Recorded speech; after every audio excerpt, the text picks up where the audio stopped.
Dear friends, मेरा नाम सुभाष चौधरी है और मैं भारत का एक सामान्य नागरिक हूँ।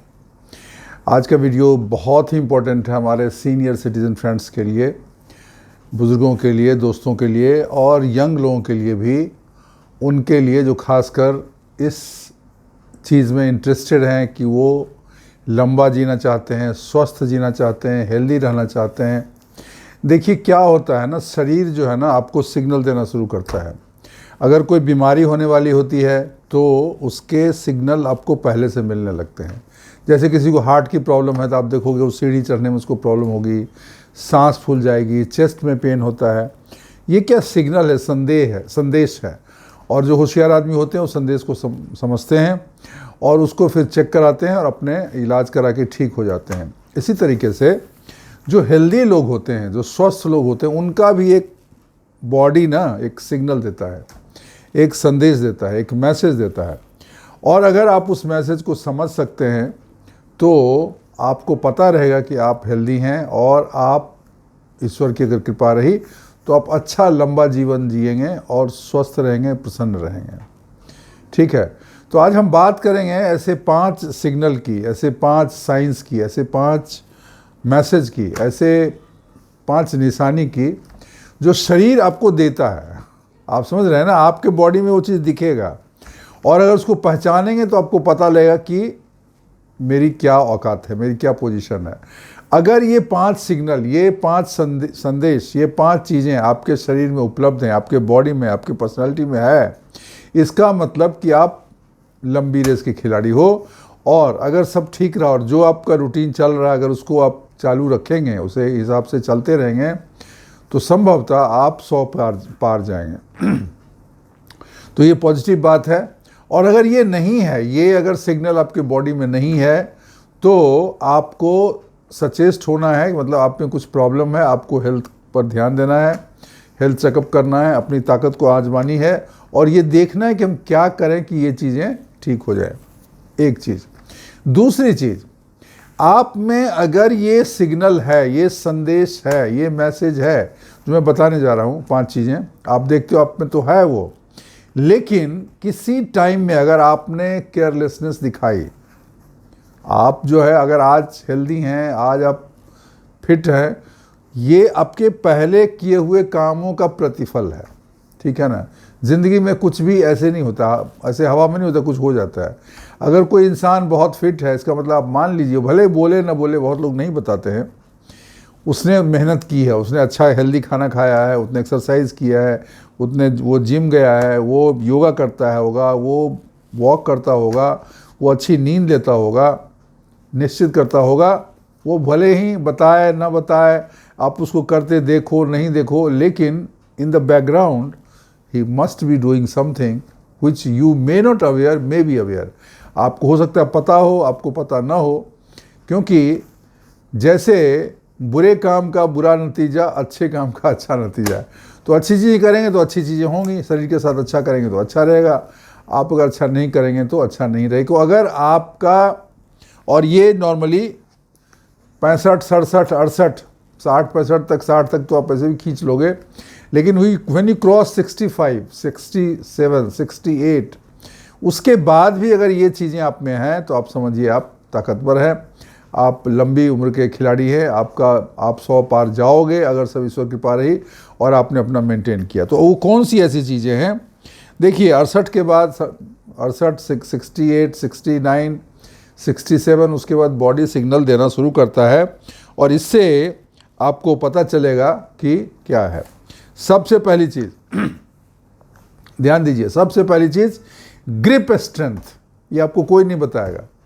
सबसे पहली चीज़ है ग्रिप स्ट्रेंथ। ग्रिप स्ट्रेंथ मतलब पकड़। किसी आदमी से हाथ मिलाते हो, ऐसे झूलते हुए हाथ मिलाते, कोई आदमी ऐसे हाथ मिलाता है। किसी को सामान उठाना है, अब जैसे मान लीजिए किसी चीज़ का डब्बा है, ठीक है, उसका ढक्कन बहुत टाइट है, अगर जिसके हाथ में ग्रिप स्ट्रेंथ नहीं रहेगी, ताकत नहीं रहेगी, वो ढक्कन नहीं खोल पाएगा। बहुत, मान लीजिए घी का बर्तन है या कोई चीज़ का डब्बा है, उसको ऐसा टाइट करके बंद किया हुआ है, जिसके पास ग्रिप स्ट्रेंथ होगी वही उसको खोल पाएगा। अगर ग्रिप स्ट्रेंथ नहीं है तो नहीं खोल पाएगा। आपको एक बॉल ले लीजिए, रबर का बॉल ले लीजिए, उसको दबाइए, कितना आप दबा पाते हो, ये दिखाएगा कि आप कितने ताकतवर हैं। क्योंकि grip is equivalent to your muscle. Grip अगर ज़्यादा है, ग्रिप मतलब पकड़, अगर आपकी पकड़ बिल्कुल ख़त्म हो जाएगी तो आप 5 किलो का कोई बैग नहीं उठा पाओगे, आपके हाथ से दर्द होने लगेगा, आपके हाथ से छूट जाएगा। लेकिन लोग होते हैं 70-75 साल के होते हैं और 10-10 किलो 20-20 किलो का झोला ऐसे उठा लेते हैं। उनकी ग्रिप स्ट्रेंथ ज़्यादा है, ग्रिप स्ट्रेंथ उनकी बहुत ज़्यादा है। और ग्रिप स्ट्रेंथ का मतलब होता है मसल स्ट्रेंथ, आप समझ रहे हो ना। ग्रिप का मतलब है मसल, तो मसल जो है ना ये उसका एज ए प्रॉक्सी ये इंडिकेट करता है, ठीक है।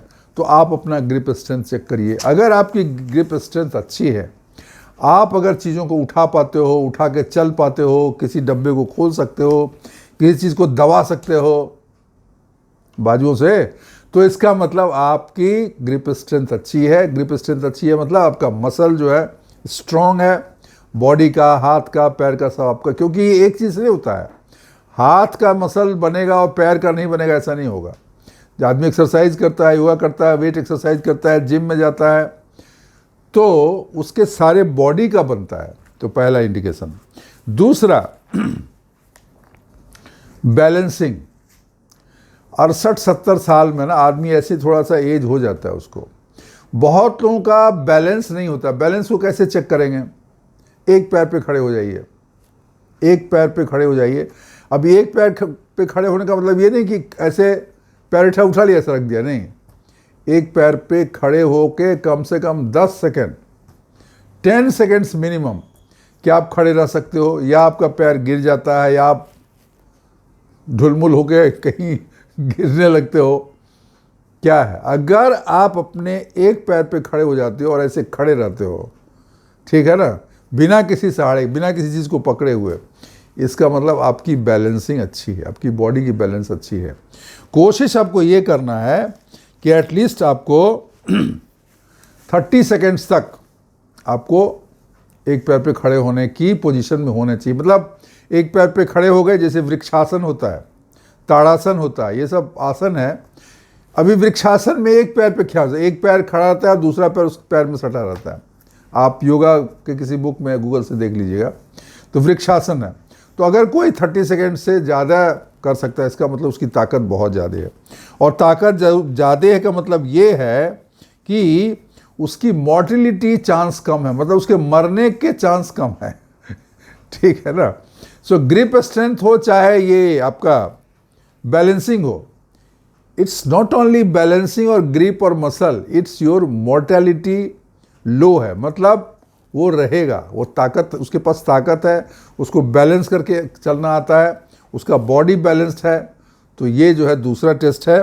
सो अगर आप इतना होल्ड कर लेते हो, मतलब आप आधा मिनट तक खड़े हो, कोशिश करिए। अगर आपका नहीं है, कोशिश करिए पहले 10 सेकेंड, बाद में करिए फिर 15 सेकेंड, 20 सेकेंड, आधे मिनट तक का आप कोशिश करिए कि आप एक पैर पे खड़े रहें बिना किसी सहारे का। बिना के मतलब ऐसा नहीं कि सर पकड़ लिया, ऐसा दीवार पकड़ लिया, कोई कुर्सी पकड़ लिया, नहीं, आपको ऐसे रहना है, ठीक है। तो ये दूसरा टेस्ट है आपके ताकत का। तीसरा वॉकिंग स्पीड। आप धीरे धीरे चलते हो या तेजी से चलते हो। नॉर्मली वॉकिंग स्पीड, अगर मान लो आपकी 68-70 साल उम्र है, 70 साल उम्र है, तो अगर 10 मीटर का मतलब डिस्टेंस आप 8 सेकेंड में पूरा करते हो या उससे कम समय में पूरा करते हो, that means you have strength, ठीक है ना। 8 सेकेंड से कम में अगर 10 मीटर आप चल लेते हो बिना किसी प्रॉब्लम का, ऐसा नहीं कि जोर लगा के, नॉर्मल वॉक आपका अगर ऐसा है कि आपको 10 मीटर चलने में, 10 मीटर मतलब 32-35 फीट हो गया, ठीक है ना। तो अगर इतना आप चल लेते हो, 32 या 33 फीट होगा करीब, उतना अगर आप चल लेते हो 8 सेकेंड के अंदर, दैट इज़ वेरी गुड। तो क्या करना है इसमें, अगर आपकी नहीं है तो अपनी वॉकिंग बढ़ाइए। अगर आप वॉक नहीं कर पा रहे हो, अगर आपकी वॉकिंग बहुत स्लो है, तो अपनी वॉकिंग को बढ़ाइए, टाइम वॉकिंग में बढ़ाइए। आप कम से कम आधा घंटा, पौना घंटा, 1 घंटा डेली चलिए। तो उससे आपकी स्ट्रेंथ बढ़ेगी। अगर है आपका अगर आप 8 सेकंड से कम में 10 मीटर से ज़्यादा ऊपर चल लेते हो तो आपकी वॉकिंग स्पीड अच्छी है, इसका मतलब आप 100 साल से ऊपर जाओगे। ठीक है, ये सब चेक है, सिग्नल है, ये नहीं कि अभी बोल दिया तो हो जाए। लेकिन आपकी जो शारीरिक स्थिति आज है अगर वैसी बनी रही है, जो आप खा पी रहे हो जैसा चल रहा है, तो चांसेस है कि आप 90-100 के ऊपर जाओगे। ठीक है, और हेल्दी रहोगे। तीसरी चीज़ हो गई। चौथी चीज़ फ्लेक्सिबिलिटी, बहुत ज़रूरी है फ्लेक्सिबिलिटी। क्योंकि अगर फ्लेक्सिबिलिटी ने, शरीर में चंचलता होना चाहिए, लचक होना चाहिए। ठीक है ना, कहीं से कैसे इसे मुड़ जाए। ठीक है ना, तो क्या होगा, गिरोगे, पहले तो गिरोगे नहीं, फ्लेक्सिबिलिटी है तो गिरोगे नहीं। कोई आपको झटका लगा तो हाथ से ऐसे रोक लोगे, बैलेंस में रहोगे। दूसरी चीज़, अगर गिरोगे तो हड्डी नहीं टूटेगी, टूटेगी तो जुड़ जाएगी।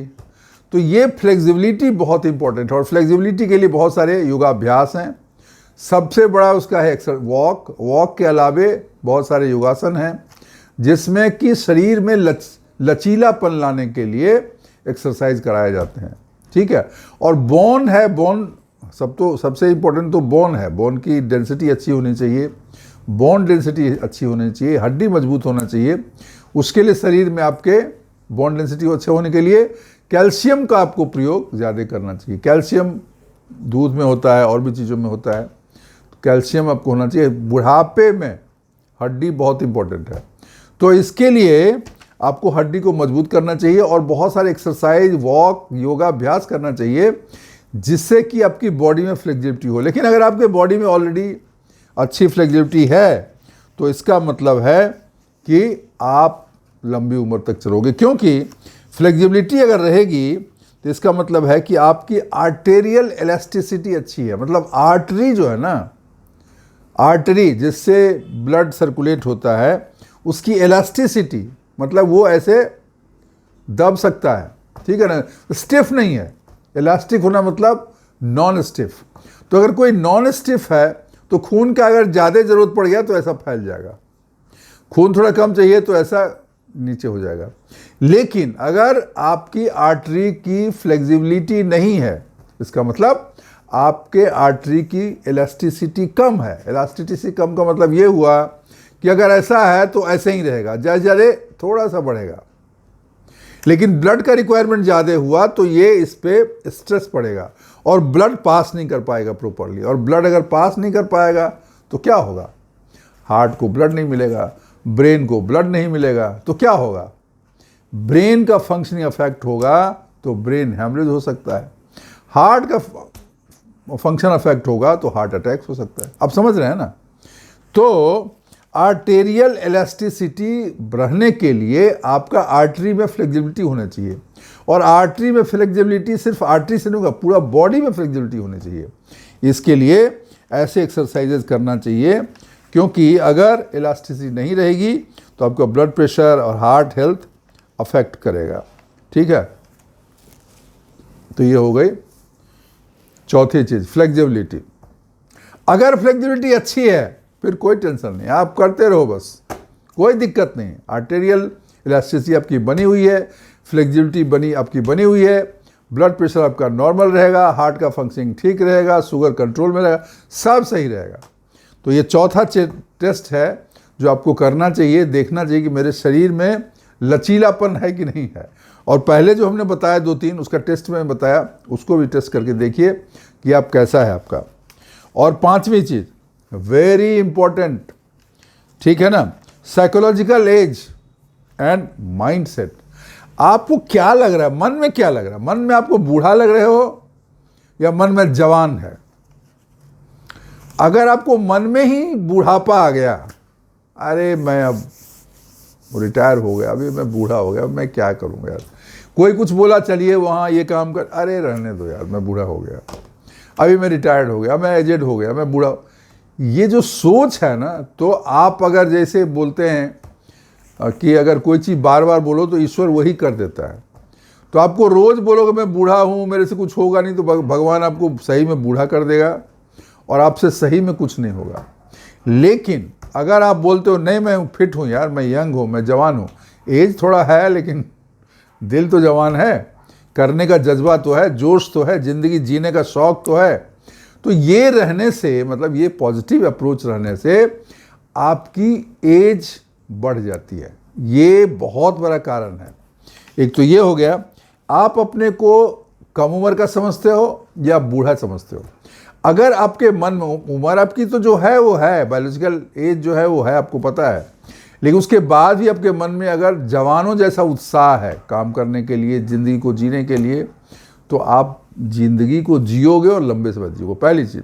इसी का दूसरा एस्पेक्ट है माइंडसेट। आपका माइंड कैसा है? क्या आप पॉजिटिव हो? क्या आप हर चीज़ में पॉजिटिविटी खोजते हो? क्या आप उत्साही व्यक्ति हो? क्या आप ज़िंदगी को जीना चाहते हैं? ये बहुत इंपॉर्टेंट है। और क्या आपका एक पर्पस है लाइफ में? लाइफ में जिसको पर्पस नहीं रहेगा, तो जब वो सुबह रात को जब सोएगा और सुबह जब उसकी नींद खुलेगी, तो अगर पर्पस नहीं कहेगा यार क्या है, फिर सुबह हुई, अभी फिर दिन भर ऐसे ही दिन काटना है। लेकिन जिसके पास एक काम है, एक पर्पस है, एक उद्देश्य है, मुझे ये काम करना है, ठीक है ना, उसको फिर वो बेड से एकदम से उठेगा, वॉक पे जाएगा, एक्सरसाइज करेगा, घूमे फिरेगा, और जिस काम उसके दिमाग में है, मान लीजिए रिटायर्ड है लेकिन किसी को बागवानी का शौक है, पूरा खेत वेत को एकदम, आप हमारे छोटे शहर में है तो वहाँ पे फूल पत्ती बगीचा सब करेगा। कोई सोशल इंस्टीट्यूशन से जुड़ा हुआ है, वहाँ जाएगा, वहाँ कुछ काम करेगा। कोई सामाजिक काम करना चाहता है, या किसी का जॉब है, किसी ने अपना बिजनेस चालू किया हो या कोई काम कर रहा है, तो उत्साह में मैंने देखा है जो व्यक्ति 58, 60, 62 में रिटायरमेंट के बाद एकदम बूढ़ा सा हो गया था, 65, 66 में उसने कुछ अपना बिजनेस शुरू किया, कोई काम शुरू किया, और 70 साल की उम्र में ही is younger than when he was 62। At the age of 70, I have found people who at the age of 62, 63, वो 62, 63 में बहुत बूढ़े, थके हुए, बीमार से लग रहे थे, और आज 65, 66 में उन्होंने अपना कुछ काम शुरू किया, बच्चे के साथ या अपना इंडिपेंडेंटली कुछ किया। अब उनका एक रूटीन है, एक डेली का एक डिसिप्लिन है। तो at the age of 70 he is younger and fitter and feeling better than when he was 62। 70 साल में 62 साल से बेहतर उनको लग रहा है, महसूस हो रहा है, और दिखने में भी लगता है। तो ये जो मैंने बोला माइंडसेट, पॉजिटिविटी, इसका बहुत बड़ा असर होता है। तो क्या आपका माइंडसेट पॉजिटिव है? क्या आपके जीवन में एक पर्पस है? क्या जब सुबह उठते हो तो आपको कुछ रहता है आज ये करना है? Even if you are 70, even if you are 72, even if you are 75, have you something in mind? आपके दिमाग में कुछ है, आज मुझे ये काम करना है, मुझे ये काम करना है, मुझे खेत जाना है, खेत में देखना है, खेत में कुछ काम हो रहा है कि नहीं हो रहा है, मुझे अपने बगीचे में जाना है, वहाँ मुझे कुछ काम करना है, मुझे किसी संस्था में जाके लोगों को, बच्चों को पढ़ाना है, उनको कुछ मार्गदर्शन करना है, या मुझे जाके जिम जाना है, मुझे 70 साल में भी मैं अगली बार जो है दौड़ में भाग लूँ, मैराथन में भाग लूँगा, उसकी तैयारी कर रहा हूँ। So if you have some purpose in life, आपका जीवन लंबा होगा। तो ये 5 सिग्नल मैंने बताए, मैसेज बताए, ये अपने में आप चेक करिए क्या आप में ये सब चीज़ें हैं। अगर है तो बस बेफिक्र रहिए, जो कर रहे हैं करते रहिए, आप एकदम फिट रहेंगे और 100 के पार जाओगे।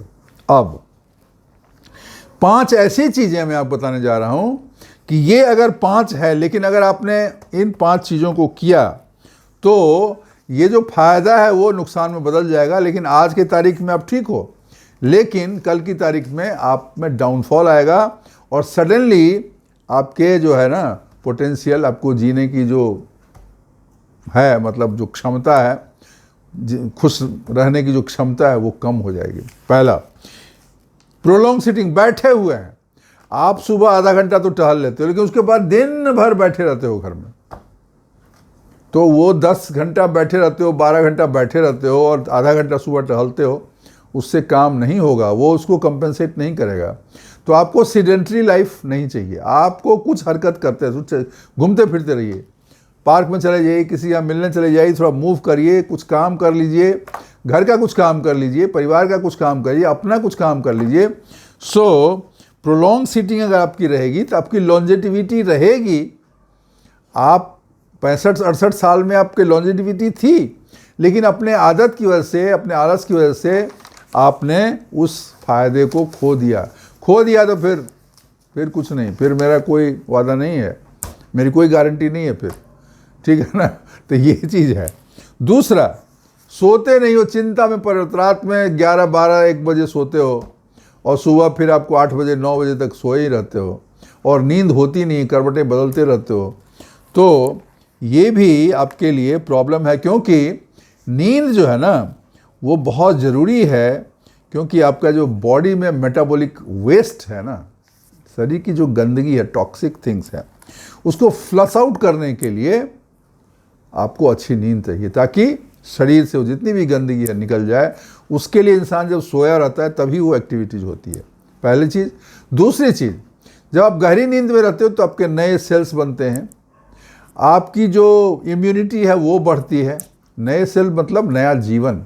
लेकिन आपको नींद ही अगर नहीं आएगी, जो कि बहुत बड़ी प्रॉब्लम है ओल्ड एज में, ये बहुत बड़ी प्रॉब्लम है, तो बहुत तेज़ी से आप बूढ़ा होगे और जो आपको फ़ायदा है लॉन्जेविटी का वो आपको नहीं मिलेगा। तो इसके लिए सतर्क रहिए। तीसरी चीज़, सोशल आइसोलेशन। आप अलग थलग हैं, आप में वो सारे 5 गुण जो मैंने बताए सब हैं, लेकिन आपको किसी से मिलना नहीं, किसी से बात नहीं करना, किसी से कोई मतलब नहीं है। तो सामाजिक रूप से अगर आप अलग थलग पड़े हुए हो तो भी ये लॉन्जेविटी का, ये लंबी उम्र का जो फ़ायदा है आपको नहीं मिलेगा। तो इसके लिए सतर्क रहिए, थोड़ा मिलना जुलना करते रहिए, सोशल आइसोलेशन मत रहिए, लोगों से मिलते जुलते रहिए। क्योंकि ऐसा बोलते हैं कि अगर आपका लोनलीनेस की प्रॉब्लम है तो वो उतना ही नुकसान देता है जो किसी आदमी को 15 सिगरेट अगर डेली पिएगा, उससे कितना नुकसान होगा सोचिए। 15 सिगरेट आदमी अगर कोई पिए, उससे कितना नुकसान होगा। उससे ज़्यादा नुकसान सिर्फ आदमी को अकेलेपन से। मैं आपको बता रहा हूँ, मौत का सबसे बड़ा कारण, चाहे इंडिया में या यूएसए में या किसी देश में, वो अकेलापन है। आदमी, इंसान अकेला महसूस करता है, अंदर अंदर टूटता रहता है, किसी को कोई मतलब नहीं है, उनको फैमिली, रिश्तेदार, किसी से ज़्यादा इंटरेक्शन नहीं होता है, घुटते रहते हैं और फिर उनका अंत हो जाता है। It is very dangerous. इसके लिए इसके बारे में सतर्क रहिए। चौथी चीज़ है इन्फ्लेमेटरी डाइट, मतलब जिससे शरीर में सूजन बढ़ता है, आपको इन्फेक्शन होने का डर रहता है। जैसे चीनी की चीज़ें हैं, sugar is the worst thing to eat. आपको ओल्ड जवानी में खाया पिया जो भी है, ओल्ड एज में आपको शुगर बहुत लिमिट करना चाहिए, ऑलमोस्ट नील कर देना चाहिए, और लेते हैं तो बहुत कम लेना चाहिए। उसके बाद शुगर के अलावा प्रोसेस्ड फूड, ठीक है ना, processed food is very bad, ठीक है ना, बिकॉज उसमें जहर रहता है, वो आपके शरीर को पूरा नाश कर देगा। इसकी वजह से, क्योंकि अगर ये दोनों चीज़ें आप लेते हैं, हाई शुगर और प्रोसेस्ड फूड ज़्यादा लेते हैं, तला भुना और बाज़ार का रेडीमेड आइटम अगर ज़्यादा खाते हैं, तो आपको क्रोनिक इन्फ्लेमेशन हो जाएगा। मतलब शरीर में कहीं ना कहीं सूजन रहेगा, अंतड़ियों में सूजन रहेगा, लीवर में सूजन रहेगा, हार्ट में रहेगा। सूजन मतलब इन्फेक्शन, ये पहले सूजन होता है, फिर इन्फेक्शन होता है, इन्फेक्शन के बाद बीमारी बढ़ती है और बीमारी के बाद आदमी का अंत हो जाता है। तो ये बहुत इंपॉर्टेंट है। आपको जो फ़ायदा मिला हुआ है, ग्रिप स्ट्रेंथ मिला हुआ है, आप बैलेंस आदमी हो, आपका सोच क्लियर है, पॉजिटिव है, लेकिन ये सब काम करोगे तो आपका सब नुकसान हो जाएगा, ठीक है। और लास्ट में चिंते में रहना, चिंता कहा गया ना, चिंता चिता समान। फिर भी आप चिंता में पड़े हुए, सोचते रहते हो। अरे क्या सोचते हो, 65-67 तो उम्र हो गई, किसकी चिंता है। दूसरे की चिंता करते हो तो अपना कर लेगा ना, आप क्यों, आपकी चिंता करने से कुछ सुधरेगा नहीं। और आप अपना भी चिंता करोगे, उससे चिंता करने से अच्छा कुछ काम कर लो। काम करोगे तो कुछ फ़ायदा होगा, सोचते रहोगे तो क्या होगा, कुछ नहीं होगा, ठीक है ना। तो क्योंकि अगर आप ज़्यादा चिंता करोगे, लिंगरिंग अगर स्ट्रेस रहेगा, आपका कॉर्टिसोल जो कि खराब हार्मोन है वो ज़्यादा बढ़ेगा, आपका स्टिफ हो जाएगा ब्लड वेसल, जिससे खून बहता है ना, वो एकदम टाइट हो जाएगा, स्टिफ हो जाएगा, और उसकी वजह से आपका इम्यून सिस्टम डाउन हो जाएगा और हार्ट अटैक की संभावना बढ़ेगी, शुगर की संभावना बढ़ेगी, हाई ब्लड प्रेशर की संभावना बढ़ेगी। तो ये 5 चीज़ों को आप बिल्कुल छोड़ दीजिए, ये आपको बहुत बड़ा नुकसान करेगा। तो दोस्तों, जो मैंने बोला, आपका स्ट्रेंथ टेस्ट क्या रहेगा वो मैंने आपको बता दिया। आप उस चीज़ को करिए, देखिए क्या है, और उसको बनाए रखने के लिए जो मैंने चीज़ें बताई वो करिए, और जो 5 चीज़ें मैंने बोला है उससे आप दूर रहिए, ठीक है दोस्तों। तो ये अगर आप करेंगे तो एकदम फिट, एकदम टनाटन रहोगे और जवानी रहेगी पूरी, ठीक है। तो ये आप करिए। वीडियो अगर अच्छी लगी हो एकदम से लाइक करिए फटाफट, और चैनल सब्सक्राइब नहीं किया है तो प्लीज़ रिक्वेस्ट है आपसे, हाथ जोड़कर विनती है, चैनल को प्लीज़ सब्सक्राइब करिए। इतना मेहनत करता हूँ मैं आप लोगों के लिए, ठीक है। और आपके मोहब्बत और प्यार की वजह से हमारे चैनल को ऑलरेडी 160 से ऊपर हो गया है, और 1 लाख सब्सक्राइबर जब हुआ था तो ये मुझे मिला था, ठीक है ना, silver button as a token of my efforts and as a recognition of my work YouTube से मिला था। ये सब आपका ही, आपके लिए ही है, आपका ही है। तो ये इसके लिए सब्सक्राइब ज़रूर कर दिएगा। कमेंट ज़रूर डालिएगा आपको कैसा लगा वीडियो, आपके कुछ सुझाव हैं वो भी दीजिएगा, और अपने दोस्तों के साथ शेयर करिएगा, ठीक है ना। जाने से पहले एज यूजुअल, जाने से पहले 2 लाइन तो सुना के जाऊंगा, ध्यान दीजिएगा, मज़ा आ जाएगा। पहला तो सुन लीजिए, ठीक है ना। पैर इतनी साफ की चमक रहे हो, पैर इतनी साफ की चमक रहे हो, मतलब लोग, चेहरा इतना साफ की दमक रहे हो। पैर इतने साफ की चमक रहे हो, चमक रहे हैं, चेहरा इतना साफ की दमक रहा है, लेकिन रूह का क्या है? रूह का क्या है? मतलब आत्मा, रूह मतलब हार्ट, आत्मा, सोल, उसका क्या है? दिखता थोड़े ही है, समझ गया ना। लोग अपने चेहरे के बारे में ज़्यादा टेंशन में रहते हैं, ज़्यादा ध्यान देते हैं, हाथ पैर के बारे में ध्यान देते हैं, ठीक है ना, उसको जाके ब्यूटी पार्लर में सब घसते हैं, रिगरवाते हैं, फिट करते हैं, लेकिन अपनी आत्मा पर ध्यान नहीं देते हैं। रूह गंदी है, ख़राब है, सोच ख़राब है, सोचते हैं कि उसको कोई थोड़ी देखने वाला, लेकिन मैं वही बता रहा हूँ कि रूह ही सबसे बड़ी चीज़ है। अगर आपकी आत्मा पवित्र है, शांत है, खुश है, तो ये तो दुनिया की बाहरी चीज़ों से कुछ होने वाला है नहीं। दोस्तों, इस 2 लाइन की शायरी पर ज़रूर गौर करिएगा। तो आज के लिए बस इतना ही। थैंक यू, शुक्रिया, धन्यवाद।